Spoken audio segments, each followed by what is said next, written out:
Mog, the Forgetful Cat by Judith Kerr.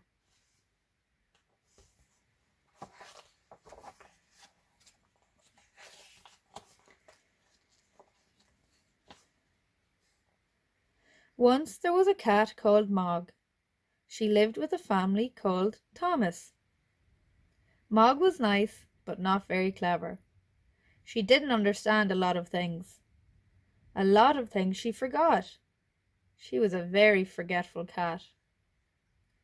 There's Debbie, Mr. Thomas, Mrs. Thomas, Nicky, and there's Mog.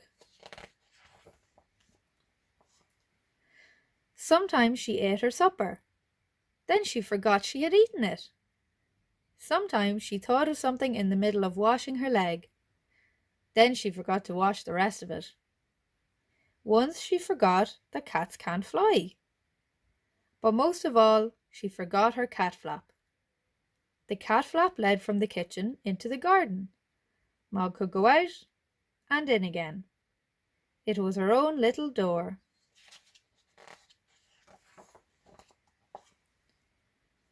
The garden always made Mog very excited. She smelled all the smells. She chased the birds. She climbed the trees.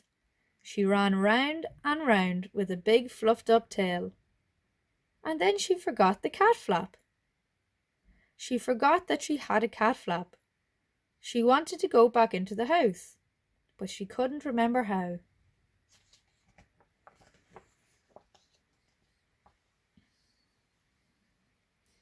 In the end, she sat outside the kitchen window and meowed until someone let her in. Afterwards, you could always tell where she had sat. This made Mr. Thomas very sad. He said, "Bother that cat."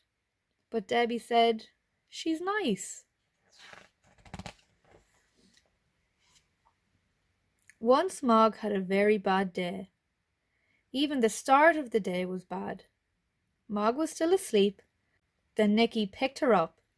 He hugged her and said, "Nice kitty."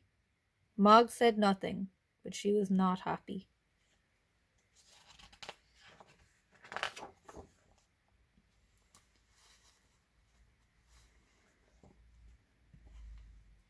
Then it was breakfast time.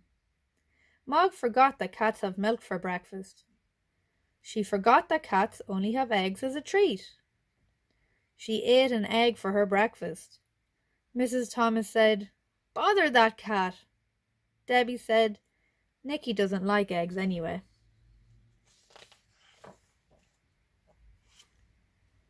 Mog looked through her cat flap. It was raining in the garden. Mog thought, perhaps the sun is shining in the street. When the milkman came, she ran out. The milkman shut the door.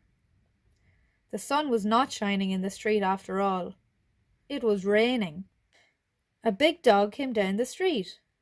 Mog ran. The dog ran too.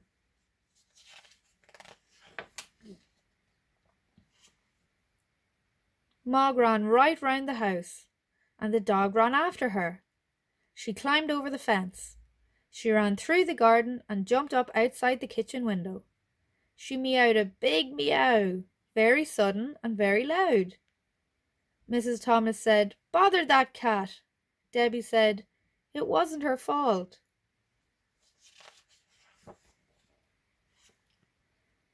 Mog was very sleepy. She found a nice, warm, soft place and went to sleep. She had a lovely dream. Mog dreamed that she had wings. She could fly everywhere. She could fly faster than the birds, even quite big birds. Suddenly, she woke up. Mrs. Thomas said, "Bother that cat." Debbie said, "I think you look nicer without a hat." Debbie gave Mog her supper, and Mog ate it all up. Then Debbie and Nicky went to bed.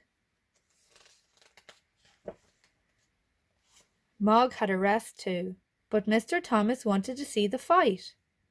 Mr. Thomas said, "Bother that cat."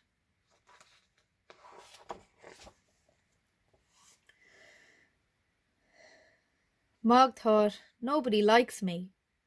Then she thought, Debbie likes me. Debbie's door was open. Debbie's bed was warm. Debbie's hair was soft, like kitten fur. Mog forgot that Debbie was not a kitten.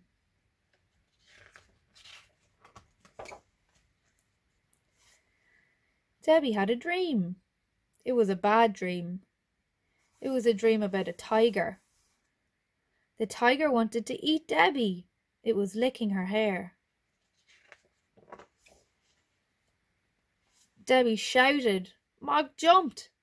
Mr. and Mrs. Thomas said, Bother, bother, bother that cat. Debbie said nothing. She was still crying because of the bad dream.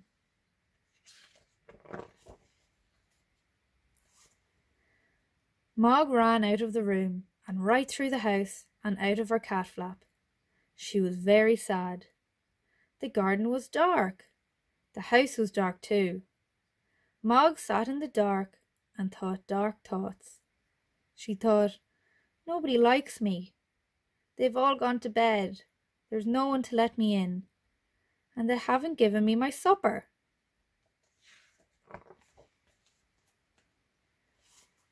Then she noticed something. The house was not quite dark. There was a little light moving about. She looked through the window and saw a man in the kitchen.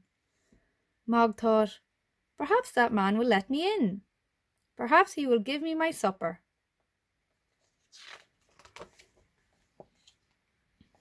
She meowed her biggest meow, very sudden and very, very loud.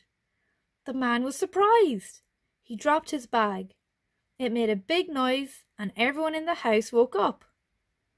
Mr. Thomas ran down to the kitchen and shouted, A burglar! The burglar said, Bother that cat! Mrs. Thomas telephoned the police. Debbie let Mog in and Nicky hugged her.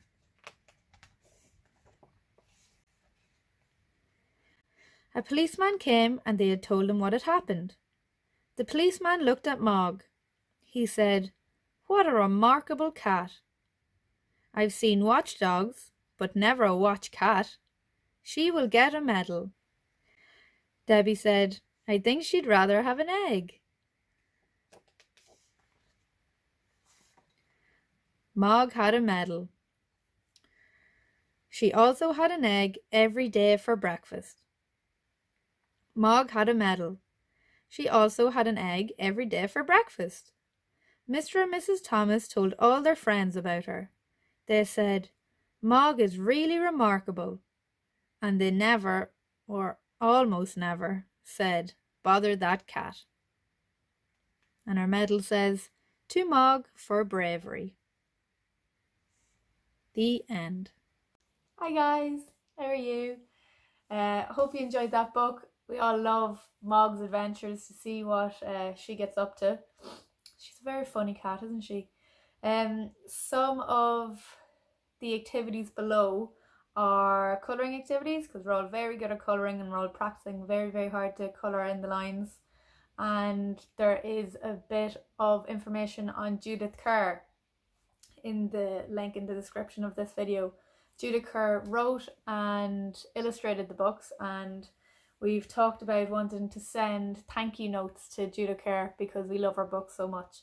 So there's a bit of information. I learned a lot that I didn't know about her, but yeah, there's a bit of info there that we can learn about her and what her life was like growing up and how she came up with her stories and where the idea for Mog came from.